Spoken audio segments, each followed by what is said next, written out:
Hey folks, it's been a crazy couple of weeks here. For those of you who have been following along on these lessons for the past year, I originally started out the slide guitar series using this guitar.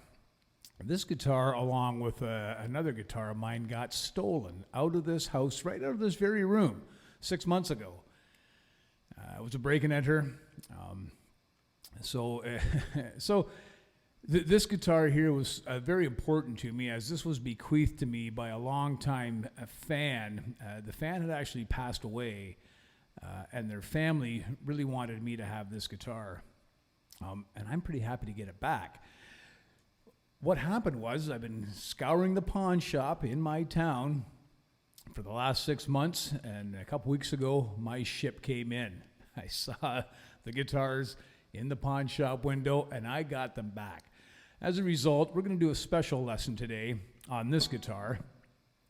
However, as I was working on the lesson, my poor little Supro amp blew up. So I had to stop the filming of that, take the amp down to the tech. He was going to fix it up for me. So today, we're going to do a slide guitar lesson in the tuning of open E through this Eastwood, early Eastwood Les Paul.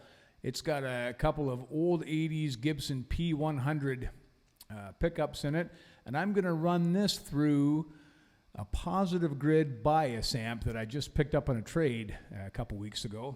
It sounds pretty good so far. I mean, I'm not quite there yet. I do love the sound of that Supro, but we're going to do this lesson for this anyways. So in this lesson, we're going to look at behind the bar, or fretting behind the slide for a quick lick. There will be a jam track at the end. The jam track's going to be kind of repetitive for a minute long, but this is a very, very good exercise to begin working in greater detail with fretting behind the slide. So stay tuned and we'll get right at it. Now, one of the coolest things about the slide guitar for me is the ability to fret behind the actual slide.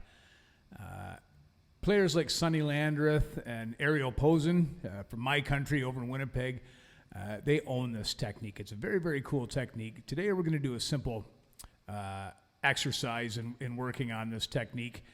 And as we go along with these, we'll begin to build upon that. But for today's riff, I'll just play it for you quickly as I did off the intro.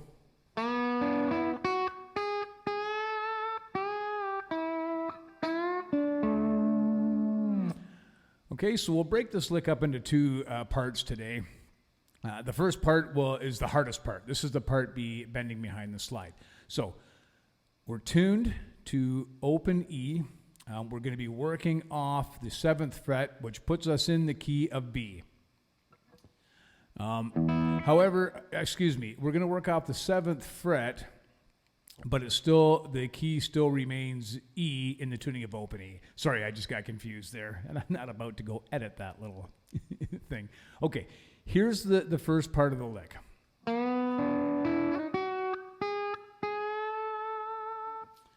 Okay, so it's a little tricky. So we're going to start with the slide, the ball tip of the slide at the 7th fret on the 4th string. Okay, now as you recall in the past lesson, when we do these behind the slide fretting techniques, you need to lift the lower part of the slide off the board, like this. Now I know you can hardly see it, but what's going to happen here is we slide into the 7th fret, 4th string. Then we just gently lift up the bottom of the slide while leaving the ball tip on the 4th string, 7th fret. And we're going to take our middle finger and we're just going to put that at the 6th fret, 3rd string. So it gives you that minor, like that's major, it gives you the minor, and then we take the index finger and just put it on the 5th fret, 2nd string. Okay, so that's basically the chord. Now we're going to do it with the slide on.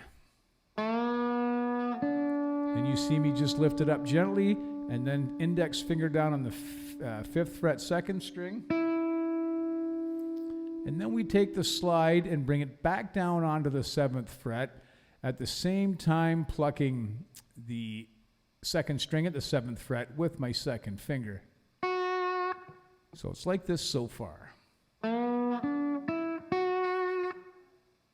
Okay, and then we just kind of slide up to the 9th and 10th fret. We go, excuse me. Okay. So the combination of notes for the last part of that will be pretty simple. Okay, so let's run over it slowly.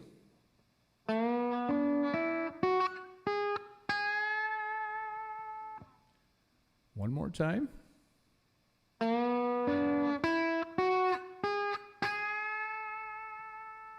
Okay, now all the same, we're using the spider technique. I won't get into great detail about that. We know that technique already from earlier lessons, so we're mostly going to concentrate on the behind the slide today. So let's take it up to speed. And also, remember, we're going to slide into that 7th fret on the 4th string, just for a little bit of pizzazz so it doesn't sound so stiff. Now, I just kind of sloughed it there a little bit. We'll do it one more time.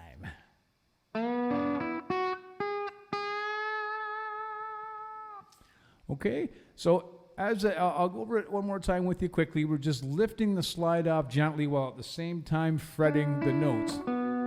And you can even do, if you want, if you get real tricky, if you're feeling comfortable with this, you could even give a little bit of vibrato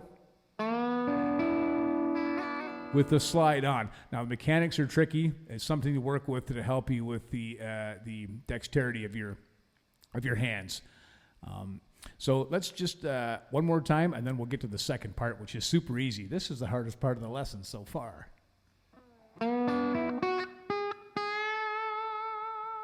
just a little vibrato at the end on that 10th fret 2nd string. Okay, that's the first part. Stay tuned. We'll break down the second part, which is real easy. The second part of the riff is really, really easy, and it just sort of ties it together to get us back to that first, more difficult part. Here's the second part. That's all we're doing. So on this one, we're going to concentrate just a little bit more on the spider technique. So when we come out of the first part of the riff, we're here. Right? We're right there at the first part of it now. When we end this off, we're just going to take the slide down to the 9th fret again. We're just going to sort of slide in and slide out. So we're going to, and then use the spider technique, bringing the index finger down on the 2nd string and immediately plucking the 3rd string at the 8th fret. Okay? And just watch this hand right here, this hand. Okay, a little bit of vibrato on that last note, and then we're just going to jump down by 1 string for the 3 for our thumb, index finger, and middle finger, and that's just for form. And then we end the lick just with a. So we're going to pluck at the 10th fret, the 4th string, the 3rd string, index finger on the 4th string, and then we end it with the thumb on the 5th string. Okay, so you don't have to worry so much about the spider technique on that part because it's a natural combination. It sounds kind of cool. Right? I hope this little bias grid amplifier, positive grid amplifier, sounds good on the camera. I won't know until we get to this. Anyways, let's just go over that one more time. I'm just so out of my element here, not having my sweet little Supro.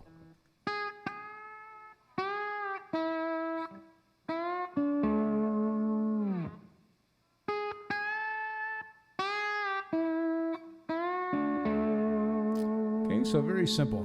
Now, before we get to the jam track, let's just run the entire lick so we have it.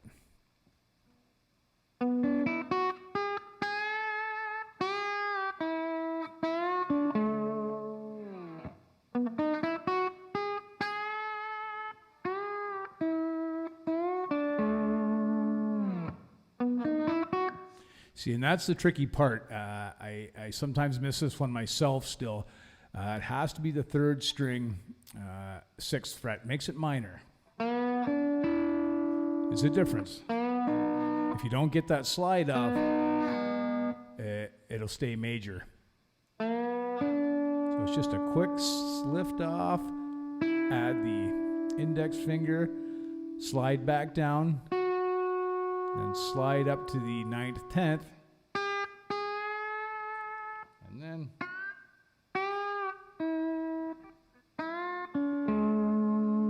okay, nice and slow. So that's the hardest part of it, is that first part. So stay tuned for the jam track. This is going to be repetitive. It just keeps repeating over and over for a minute, but by the time you're done the minute, you should have it nailed down. Stay tuned.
Well, once again, I hope you've enjoyed this little lesson. I did forget to mention off the beginning, the one cool thing I love about this guitar as well, and this is something you might look into yourself. For this particular guitar, it's my favorite one for this kind of behind the bar fretting. I love the way it feels, the way it's set up. But what I've also do with this guitar is I actually put on a set of flat wound chromes. Now, these things sound really good through the Supro, and I think they sound okay through the bias grid, or the positive grid bias amp. We're going to find out. But anyways, very cool string. I used D'Addario. I have an endorsement with D'Addario strings. I use the flat wound chromes. They're awesome for this kind of slide guitar. Super clean. They have a sort of a darker tone that really shows up in the Supro. And to some extent, this little positive grid bias amp I have through my little Stevenson cabinet. Anyways, take care, you guys. And if you did enjoy this lesson, we've got more to come. We've got more to come in the Lap Steel series. We've got more to come in the Weisenborn series. In the meantime, if you do enjoy these, please consider supporting me at patreon.com/Dan Walsh. We'll see you real soon.